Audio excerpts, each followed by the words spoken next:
Meus irmãos, hoje eu pretendo encerrar nossa série de estudos sobre introdução à cosmovisão reformada.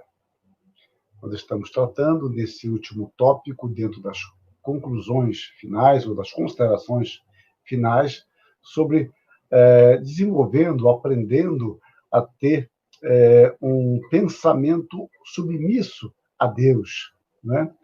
E que eu estou intitulando de Buscando uma Compreensão de Servo. Estamos mostrando como o nosso pensar deve estar a serviço de Deus. Adler, ele resume de forma muito boa a vocação do ser humano ao pensamento. E ele destaca, ou ele encaminha isso para a filosofia. E ele diz o seguinte: não podemos deixar de repetir que a filosofia é assunto para todos. Ser um ser humano é ser dotado com a propensão de filosofar. Em certa medida, todos nos ocupamos de pensamentos filosóficos durante o curso de nossas vidas. Reconhecer isso não é o bastante. Também é necessário compreender por que é assim e qual é o negócio da filosofia. A resposta, em uma palavra, é ideias. Em duas palavras, é grandes ideias. As ideias básicas e indispensáveis para compreendermos a nós mesmos, nossa sociedade e o mundo em que vivemos. Isso está no livro de Adler, né? Como pensar sobre as grandes ideias. Outro aspecto que destaco, ainda continuando a linha do pensamento, é que, pelo fato de nosso pensamento fluir com certa facilidade sobre determinados assuntos, termos opiniões formadas ou uma linha de pensamento que nos parece coerente e sensata, nem por isso podemos nos acomodar neles. É preciso que desenvolvamos a arte de pensar sobre o pensar. O pecado também afetou a nossa estrutura de pensamento e, consequentemente, o ato de pensar e, necessariamente, o processo de reflexão. Muito do que nós vemos e priorizamos está associado não ao que vemos, mas à nossa predisposição intelectual para ver como vemos. Deixa eu abrir um parênteses aqui. Eu fico muito impressionado quando nós cristãos não percebemos que o poder transformador do Evangelho pode transformar, controlar, redirecionar aspectos de nossa educação, da nossa formação e até mesmo de nossa genética, do nosso temperamento.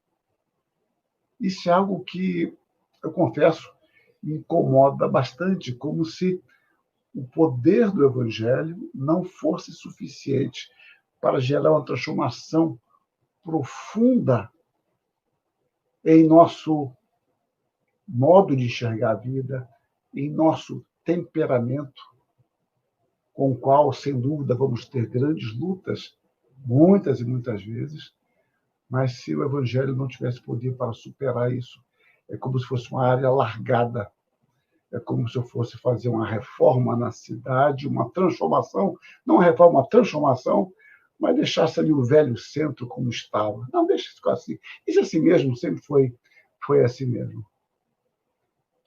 E eu estou aplicando isso aqui porque eu quero dizer que essa maneira de ver a realidade pode ser uma visão extremamente secular, pagã, estranha às Escrituras.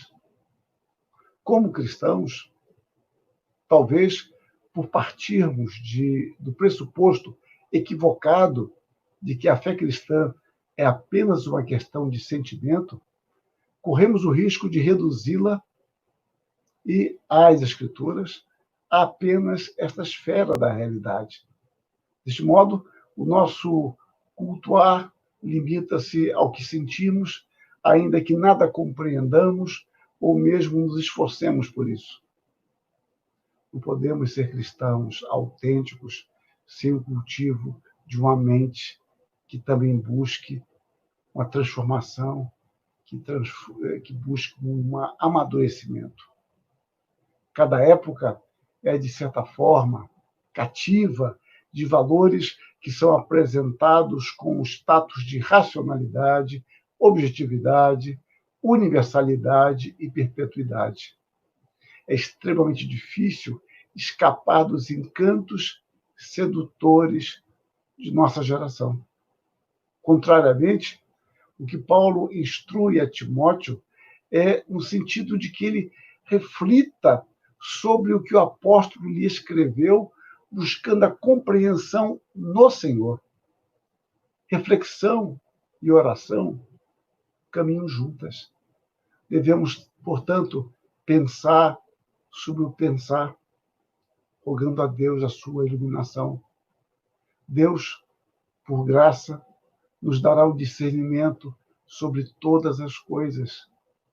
Pensar e orar, pensar, orar e discernir devem ser um prelúdio à submissão sincera. É preciso que pensemos sobre isso.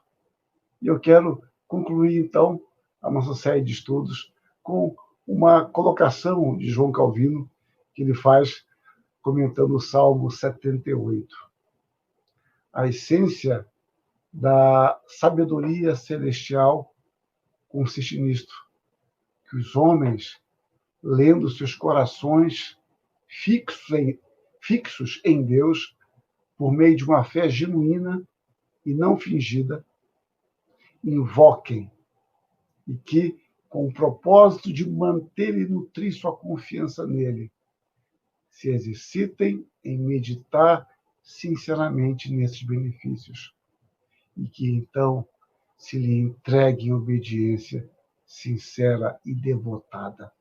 Eu não sei se eu citei a palavra certa aqui no início, quando ele diz: a essência da sabedoria celestial consiste nisto, que os homens tendo seus corações fixos em Deus. Nossos corações devem ser fixos em Deus.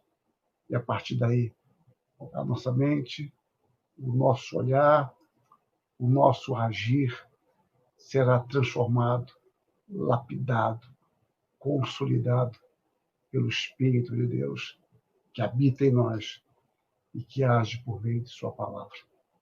Que Deus nos abençoe. Eu desejo que essa série de estudos tenha sido útil para todos nós, para repensarmos algumas questões da nossa fé, consolidar outras, lançar, quem sabe, alguma dúvida sobre algo que estava tão certo em nós e talvez agora, pelas Escrituras, possamos rever e repensar. Que Deus nos abençoe, nos guarde, e eu agradeço muito a atenção de vocês todos que nos acompanharam nesta sequência. Deus abençoe e guarde a todos. Amém.